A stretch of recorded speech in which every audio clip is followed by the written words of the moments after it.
Hey, you guys. So today I'm coming in with a practice and a little bit of a talk around the energy of celebration, the energy of gratitude and joy, and why this matters in healing self-worth. And I spend quite a lot of time talking about the aspect of the feminine energy that is restorative and still and healing and introspective and honoring your emotions and all of that stuff. So important, right? I speak about it a lot because I feel there's a deep need for it for most of us. For most of us, we don't get enough of it, or we've been conditioned to, not value it. But the feminine energy is super dynamic. There's lots of aspects to it, just as there's lots of aspects to the universe, and there's lots of aspects to the life itself, and there's lots of expressions of those energies. And I think that's why we have so many archetypes and we have so many expressions, and we've got Kali and Kuan Yin and mothers and maidens. And I think it's because it's so dynamic and it's so extensive that we almost have to kind of try and understand it in little pieces, what the immense, extensive consciousness or life expression is. We can't quite meet it in its entirety. But today I want to come in and I want to talk about a different aspect of the feminine energy, and a big part of it, a big part of the divine feminine energy is this energy of celebration and of joy. And I want to give you a practice to connect with this energy, because I know it can be tricky, this gratitude energy, but this matters. Celebration, gratitude, experiencing joy. This is important. Okay. Letting go, feeling free, creating. These are all energies of presence, right? Of presence. And so important for authentic creation, and for knowing yourself deeply, because at your core, that is what you are. And if you're here, if you're on a journey of self-discovery, if you're on a journey of self-healing, if you're on a journey of soul-searching, then automatically, organically, naturally, you have a purpose.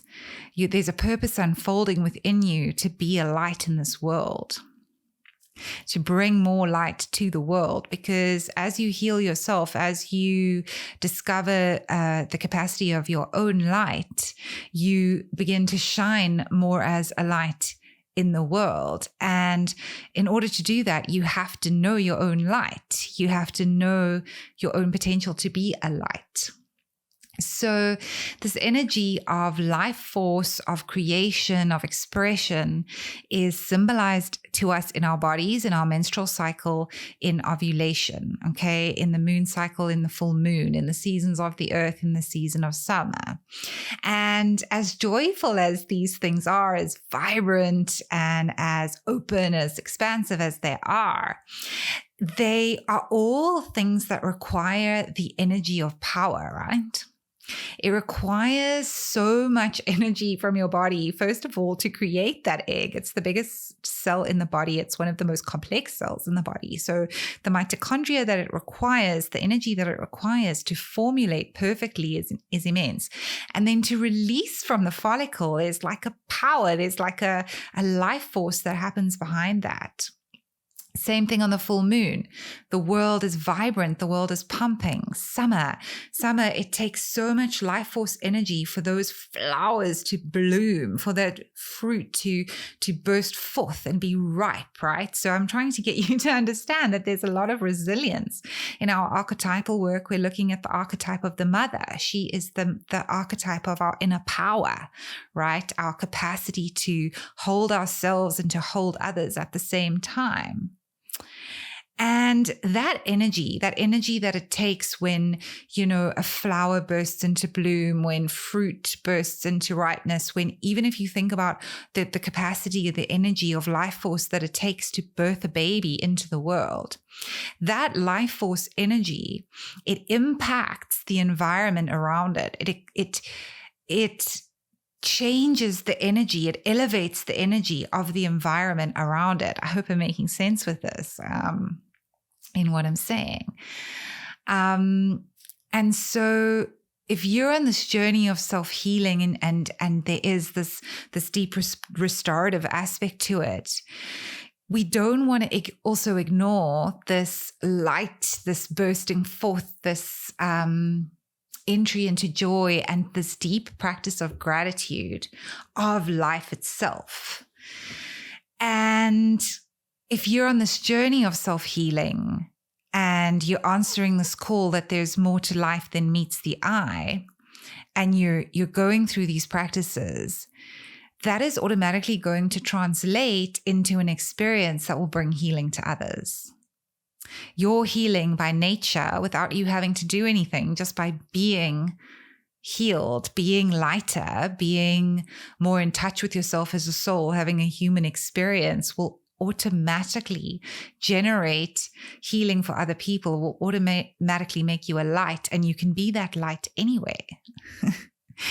You can be that light at work, no matter where you work. You can be that light at home. You can be that light in your daily chores. You can be that light when you're walking down the street, just through the way you live and how you respond, and can impact the well-being of others. And the energy that's bursting forth from you, this energy of joy, this energy of gratitude, automatically will influence the environment, will impact the beings around you. So figuring out yourself as this joy, what makes you feel this joy, what makes you experience this joy is a big part of the spiritual journey, right? And it can help you to get to know yourself more deeply. And there's a simple question that you can ask yourself is, what makes you feel that deep sense of gratitude, that deep sense of peace, that deep sense of contentment and joy? And I know it can be kind of hard to connect with that on an experiential level, moment to moment. And I know because I'm also only getting there myself. But it's not something you can simulate. It's not something you can fake. It has to be organic. It has to be real. But the good news is that we all have access to it. We all have this inner spring, this inner well of joy available to us from within. We just have to figure out what brings it out of us, what matches that vibration for us. Okay.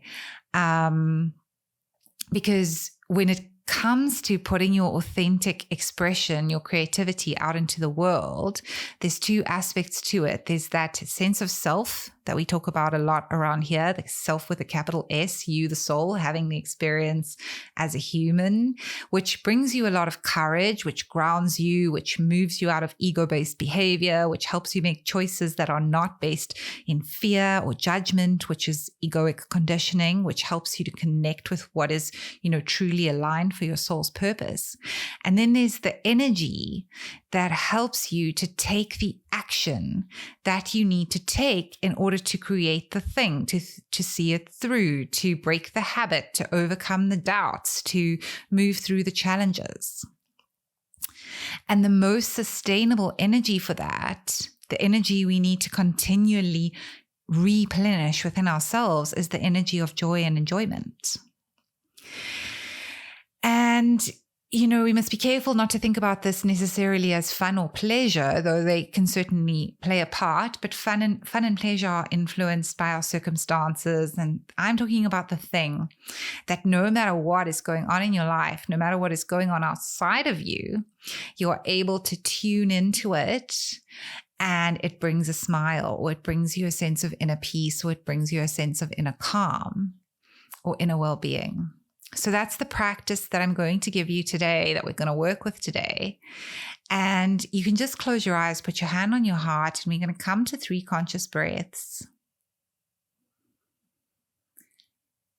And as you witness your breathing, bring forward the question, who am I?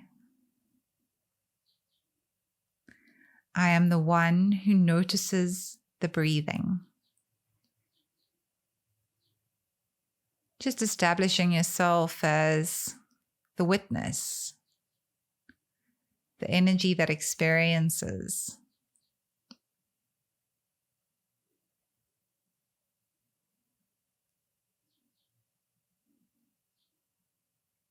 Allowing your body to breathe a few more times without needing to influence it.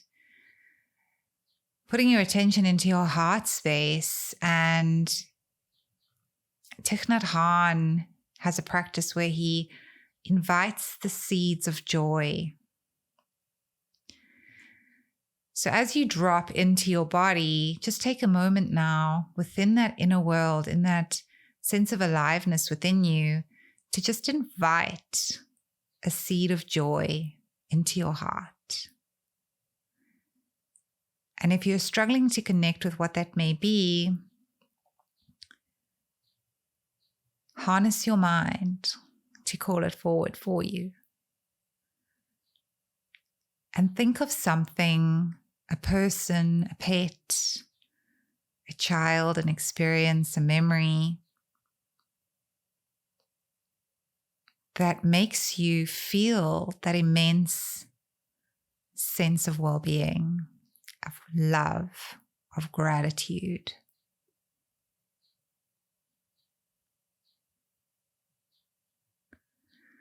Calling that person, pet, memory, or experience deep into the heart space, letting that feeling of joy and gratitude fill up your heart.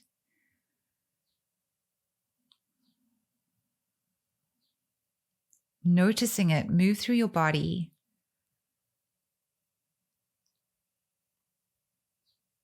Holding on to that person, pet, memory, experience.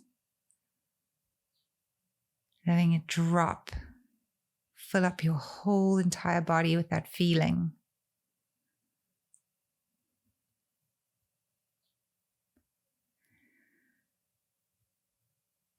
And now you can take that feeling, and I want you to just imagine it. Imagine pouring it into an aspect of your life that you would like to heal or shift. Pouring that joy, that gratitude, that inner peace, that inner well-being experience onto something that has challenged you. And we're going to give thanks to that experience, because without that experience, you would not know this experience. Without the darkness, we cannot know the light. Without the challenges, we cannot know the ease.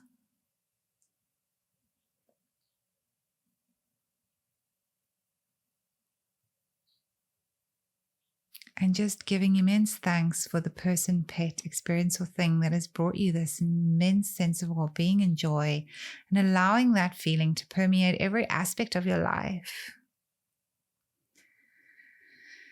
Taking a deep breath in and sighing out to come back to your body. I hope this practice has served you and has shown you that you can harness your mind, you can harness your body to connect you with an energy of gratitude. And then you can expand that energy into any area of your life that is needing healing.